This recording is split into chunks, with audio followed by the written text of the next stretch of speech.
Well, ladies and gentlemen, the Challenger stage has concluded. The Legend stage is now upon us, and it's time to, of course, go into the next stage of Pickems.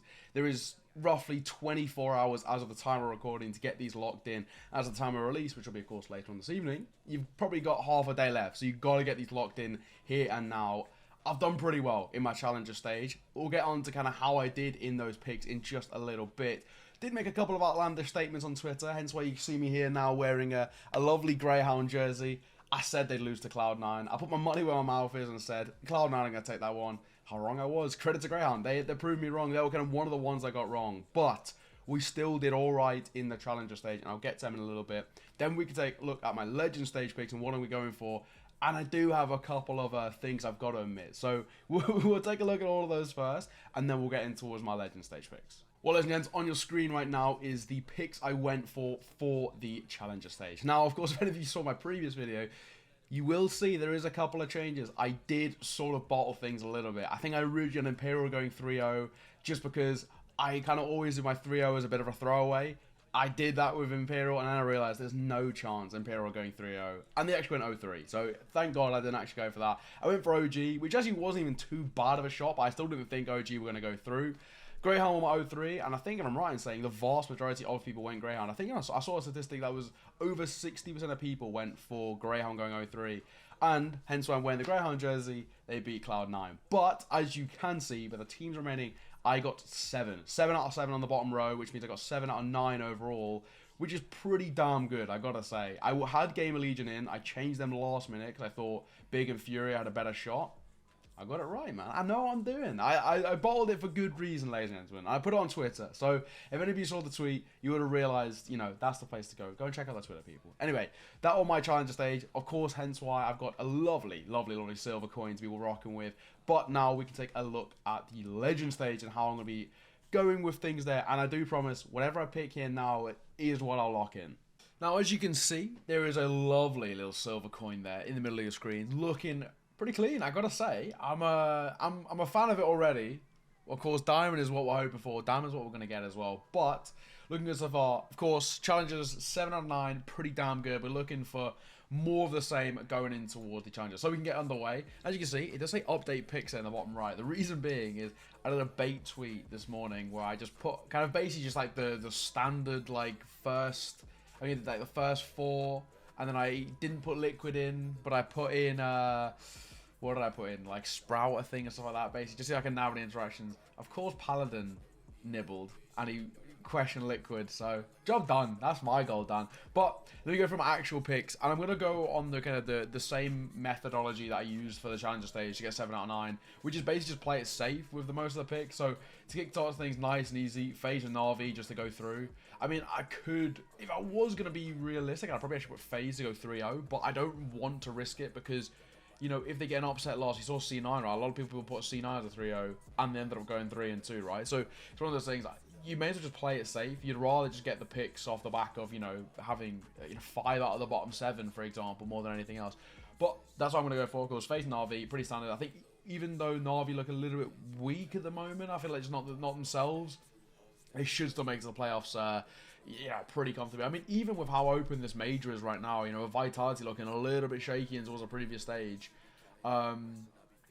it kind of even looks like there's a potential it could even be like a FaZe Na'Vi final, potentially. I mean, I haven't really looked at the matchups, and that's kind of something I go with. I don't look at the matchups when I come in towards the kind of the Pickems. I go more often in a gut feeling and recent performance or whatever, rather than like, you know, they play this person. Just because people did that for the Challenger stage, and they were putting teams like 0-0 Nation going through. I saw a few people put 0-0 Nation going through. Like, that's actually moronic. Like, if they were to pick up 1 win, that would have been a triumph for that team. They're not good at CSGO or at the competitive level. So don't use the Pickems calculator. Maybe use it for like opening matchups to see if someone's going to get a 3-0 and 0-3, but anything further than that, don't use it, because nothing is ever, you know, as predictable. If it was, everybody will get a diamond coin, right? Just, I recommend highly against using it unless you're going specifically for 3-0, 0-3 matchups and you're trying to get that right, but that's not kind of the methodology I follow. So, digging in my opening 2 confirmed. I think the third, probably secure one in my eyes, kind of has to be Liquid. I baited it out, Paladin on Twitter by not putting them in, but I think Liquid are clean. I mean, Yakindar's been looking brilliant. I mean, what a performance he's been having. A lot of people even saying that there's a real possibility and potential that Liquid could actually make it to the final. And I don't disagree with it, as much as it, sort of hurts me a little bit, because I like just annoying NA with not, being on that hype train, especially because EG are so dead. But Liquid actually look clean. The only thing they need to hope is that Elige doesn't have another one of those kind of disaster classes like we saw in the final against Vitality. If he doesn't, I think they actually should be fine, realistically. And speaking of course, that falls into the next one, Vitality. I think Vitality should be fine. I know they were slightly shaky in towards the challenger stage, but I think Vitality, for me, they're one of those teams that play up to the occasion. They play up to their opponent. Hence why we saw them win EPL. I think they're good enough. I think they're fine. I mean, there's a lot of question marks around Spinks, but he's doing his job. Zywa's been unbelievable. If anybody caught the game yesterday, where with a scout, I've never seen a man so crisp. So those four, for me, seem not surefire, but I mean, I think FaZe and Na'Vi are locked in. Liquid and Vitality, I think both have a pretty good chance in the grand scheme of things. And then we got to round things off around it. So I can go in towards my 3-0. Now, my 3-0, this one for me was kind of tough because I wasn't really sure how to lead in this direction. I think, realistically, if I was going to go with anybody here, it would be between... It kind of just depends how Ents or Sprout play. Like, that's what like, for Sprout, for me, they're a side who could either be the best in the world or the worst. So they kind of concern me. I think if I was going to take a gamble, I'd put Sprout as a 3-0, basically, just because...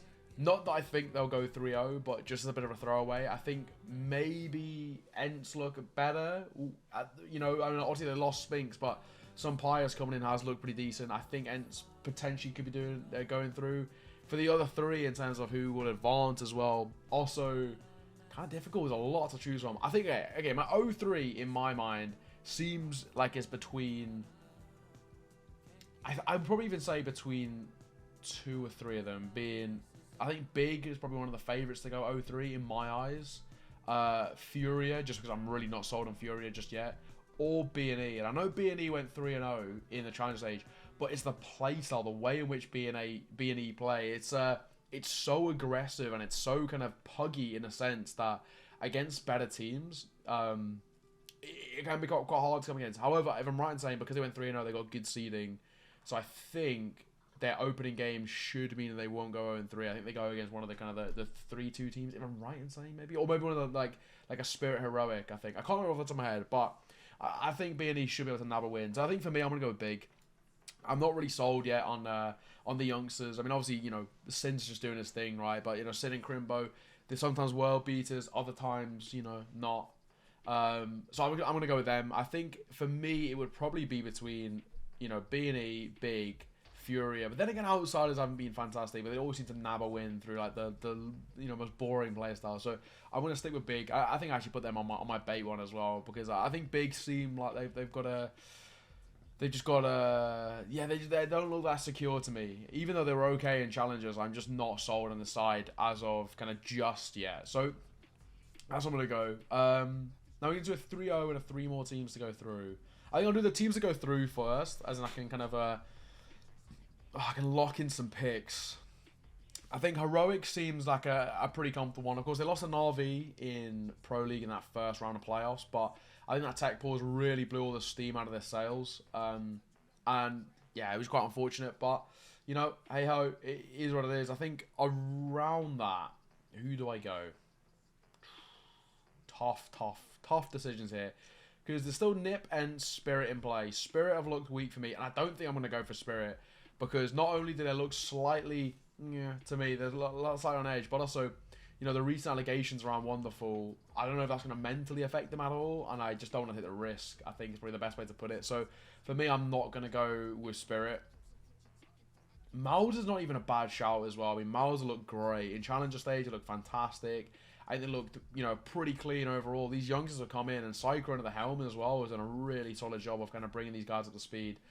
So I think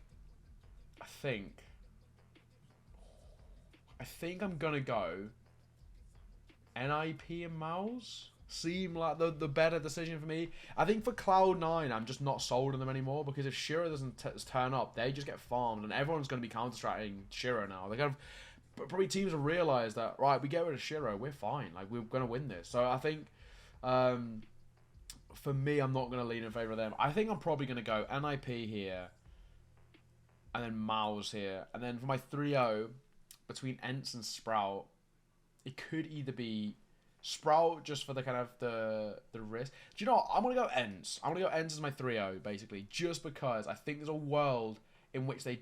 I think, basically, for me, Ents are one of the sides who either... Like, you know, they go into tournaments and either just farm their way through, right, and then are untouchable, or the other way, where they just get rolled. And I think I want to rather play it safe and go with the go with Ents going 3-0 more as just kind of a bit of a throwaway more than anything. I don't have the faith in Sprout just yet because their online performance coming up towards the major was grim. Like, they lost to... I can't remember who it was. They lost to someone in Elisa. Oh, X-Finest in Elisa, and I casted that. That was a tough watch. And they lost another game as well in Challenger League, I want to say.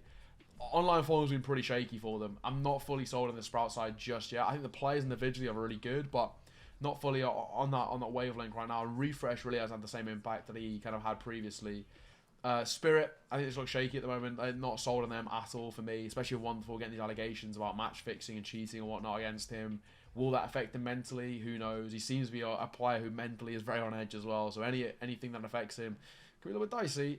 B&E, don't think they can hack it. Same with Outsiders at this sort of level anymore. They're kind of being outplayed now. And that playstyle that was once, like, you know, their thing that was giving them wins, people now understand what they're coming against. Furia and Fnatic, I think while they are good teams, I just don't think they have the edge over the rest of them in this pool. And Cloud9 normally, you know, pre-major, I would have said they're a playoff team. But Jesus, in the challenger stage, they were rough at times. I mean, it was a poor start from them. 0-2, they kickstarted things. Of course, then they kind of made the resurgence, and Shiro had to, like, tooth and nail pull them forward.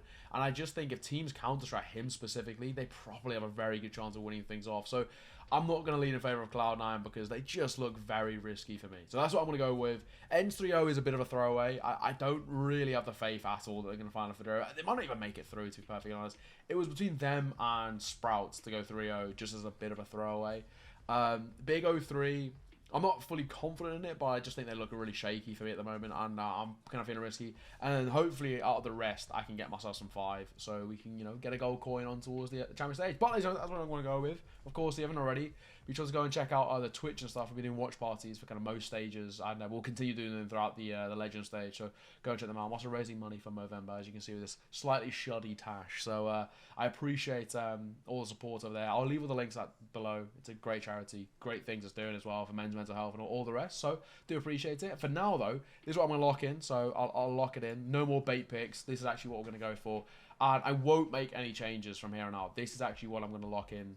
Because I just want to try and guarantee 5 picks. I got 7 out of 9 on the previous stage. I'm looking for more of the same now. So this is what we're going to go with, ladies and gentlemen. Thank you very much for joining me. It's been an absolute pleasure. I will see you all for the champion stage. Regardless of whether we get the gold coin or not, I will be doing it. And, well, this is what we're going to go for right now. I feel pretty secure about these to get at least 5. So we hope. See you all on stream. Check the link down below. See you all soon.